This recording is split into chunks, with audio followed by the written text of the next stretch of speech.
Okay, good evening everyone. So this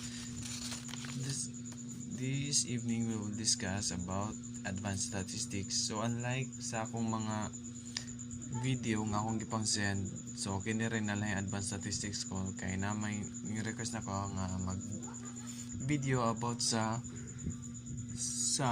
introduction sa advanced statistics. So nagatag ko kamay kwan so advanced statistics. So ang unang kwano na to about sa advanced statistics is all about unang topic na tong ikon sa advanced statistics is all about what is a sample size, sample mean, and sample median. So before tang proceed, unahon sa natog kwanon, what is a sample size? When we say sample size, it is the number of observation or number of sample that is being observed in a given problem. For example, naday 50 ka estudyante sa third year HM nga bagsak sa advanced statistics. 50 ka students daw kuno ang bagsak sa usa ka course sa NMSST. So when you say 50 daw kabuk ang interest daw kuno nga nabagsak. So ug atong i-analyze bitaw. So kanang 50 mo na siya ang sample size. So wala na to gikuan og pila score niya. For example, gi-dictate na to nga 50 ka estudyante nga bagsak. For example, these are the list of 50 students who were failed in taking the advanced statistics subject. So katong 50 ka estudyante mo to siya ang sample size. So kato ni siyang analyze na ang sample size mo na siya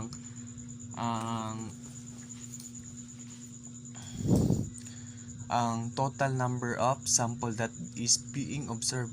So mo na total ganyan. And next is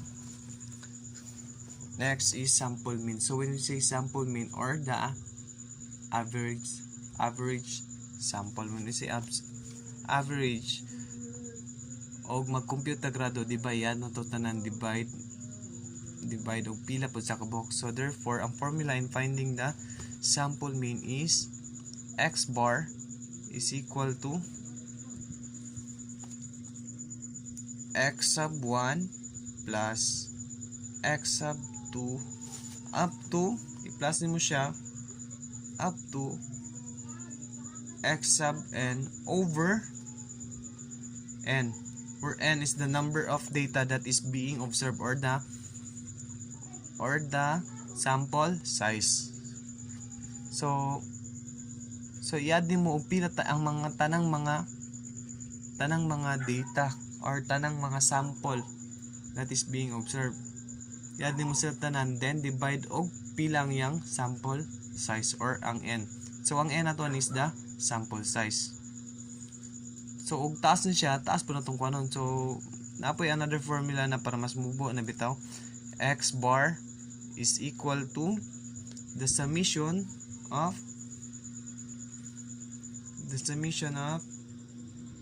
x over n, where x is the number of data or the number of each sample nga atong i-test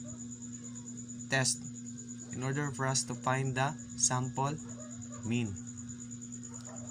Kining kanang Greek word nga sigma, ang tawag ani siya in math is the summation from the word sum or the total. I-add na nimo tanan over n, where n is the sample size. Para mas masabtan na to, let's try an example.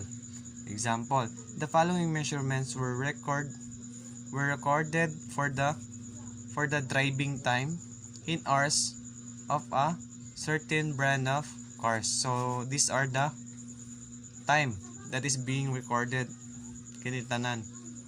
3.4, 2.8, 4.4, 2.5, 3.3, 4.0, 4.8, 5.6, 5.2, 2.9, 3.7, 3.0, 3.6, 2.8, and 4.8.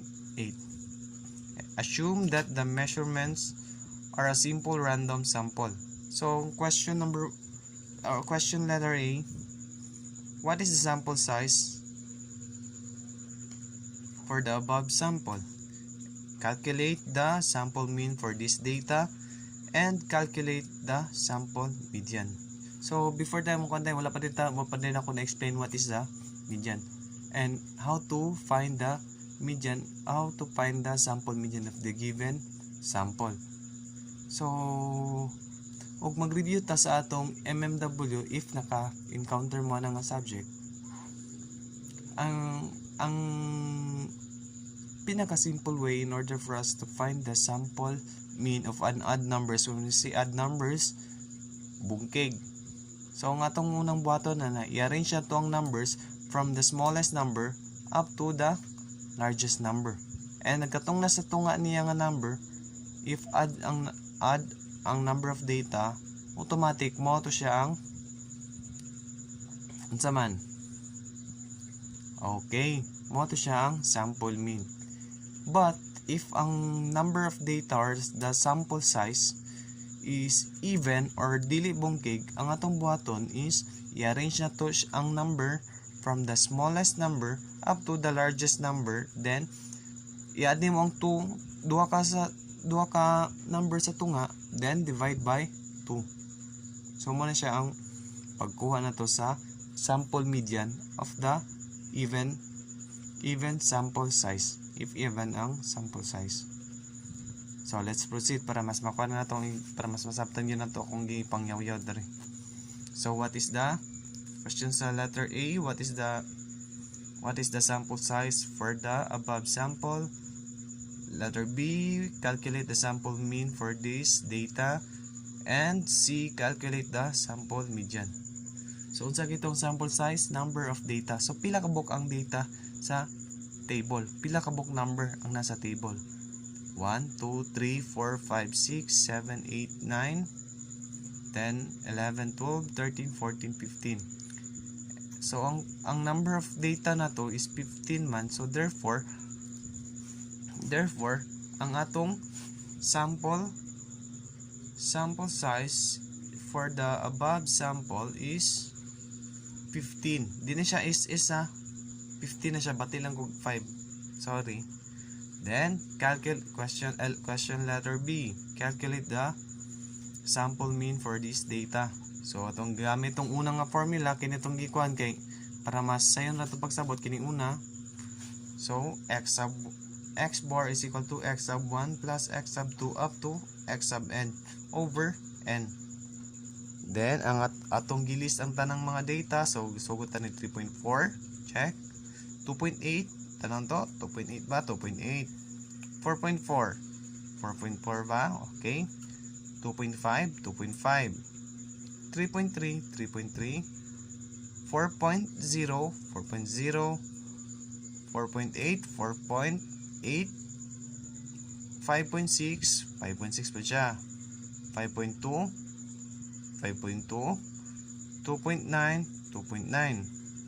3.7, 3.7, 3.0, 3.0, 3.6, nasa boss, 3.6, 2.8, 2.8, and 4.8, 4.8 over total number of data or the sample size, which is 15. Okay, 15 sila kabok. Then add na to. So pila tanan siya. So ako naman din siyang gi-compute, ang total number niya is 56 pila? 56.8 over 15. So review lang po if check ba akong answer. Then divide na to ang unsa man?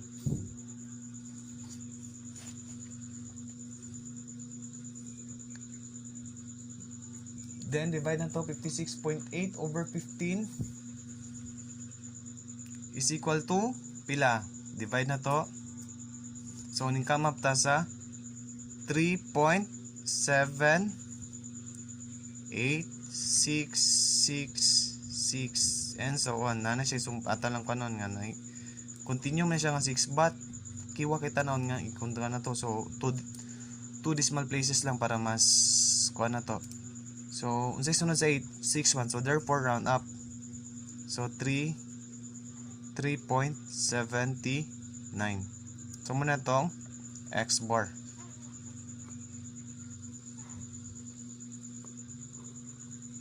Okay.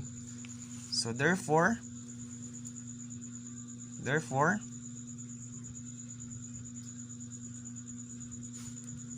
the sample,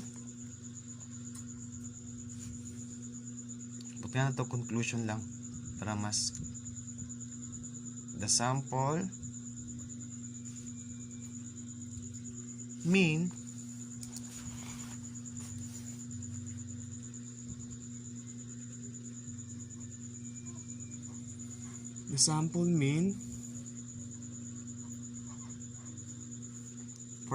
for this data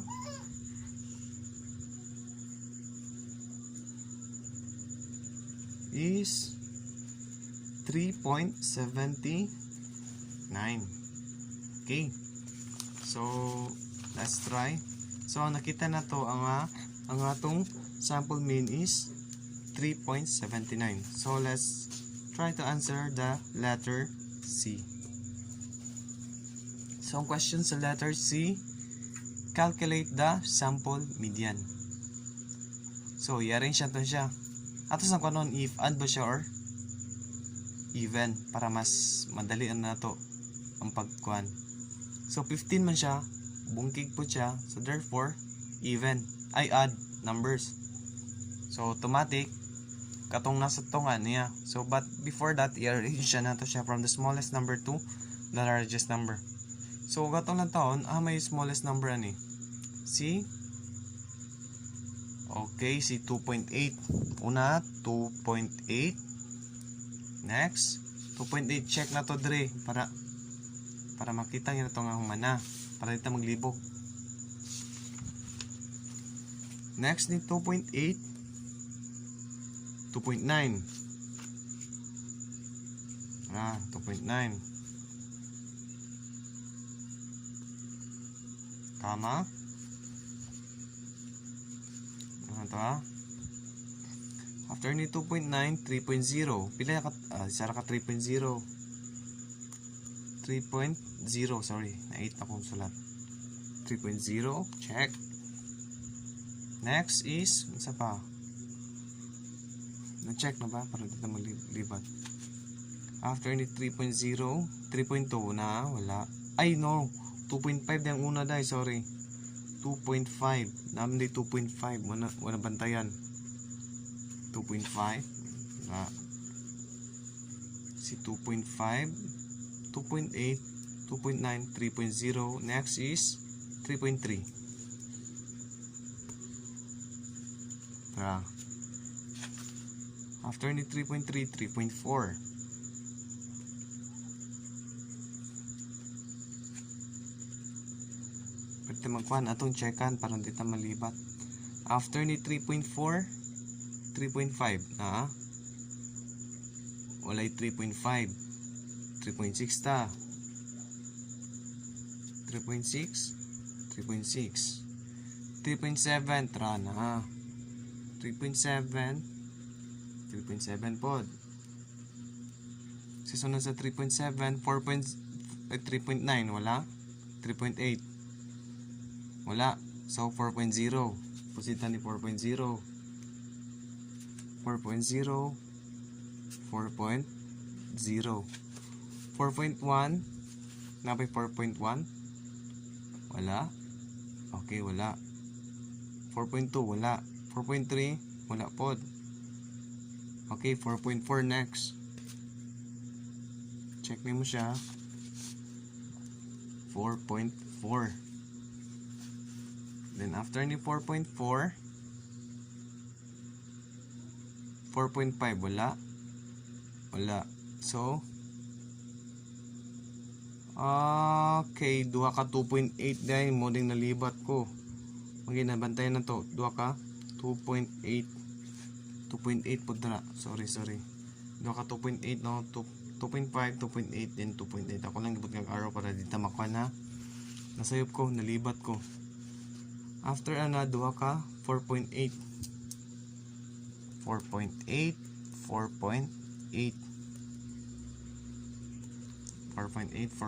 after ni 4.0 duha ka 4.8. So i-check na to.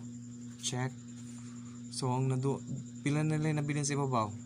Okay, si duha na lang si 5.2 and 5.6. So atong kanon si 5.2 then 5.6. Then after na ipon na to check ba o 15 bata na tong data. 1 2 3 4 5 6 7 8 9 10 11 12 13 14 15. So therefore 15. So atong kanon 15. So ang katungan niya is ang ika-8. So 1 2 3 4 5 6 7 8. So therefore nakita na to nga ang the sample mean median of the data is 3.6. So nasolve na to ang problem.